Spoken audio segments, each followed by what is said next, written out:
திமுகவின் தேர்தல் வாக்குறுதிகளை நம்புவதற்கு மக்கள் தயாராக இல்லை என முன்னாள் அமைச்சர் ஜெயக்குமார் தெரிவித்துள்ளார்.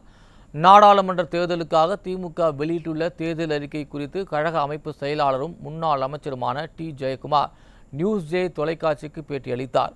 அப்போது பேசிய அவர், திமுக சட்டப்பேரவை தேர்தலின் போது அளித்த 520 வாக்குறுதிகளில் 95 விழுக்காடு நிறைவேற்றாத நிலையில் தற்போது மீண்டும் புதிய வாக்குறுதிகளை அள்ளி வீசி இருப்பதாக குற்றம் சாட்டினார்.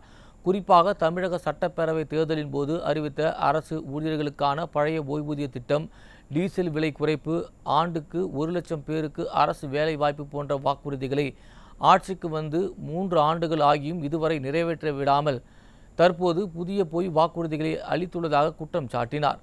ஆட்சிக்கு வருவதற்கு முன் அளித்த வாக்குறுதிகளை 3 ஆண்டுகள் ஆகியும் நிறைவேற்றாமல் இருக்கும் விடியா திமுக அரசின் மீது மக்கள் கடும் அதிருப்தியில் இருப்பதாக கூறினார். ஏற்கனவே சொன்ன வாக்குறுதி அத்தனையுமே எதுவுமே செய்யாமல் இன்றைக்கி பார்த்தீங்கன்னா இன்றைக்கி புதிய வாக்குறுதிகள் கொடுத்துருக்காங்க. அதை மக்கள் நம்ப தயாரில்லை. உதாரணத்துக்கு இன்றைக்கி டீசல் மானியம் 4 ரூபா கொடுக்குறோன்னு சொன்னாங்க.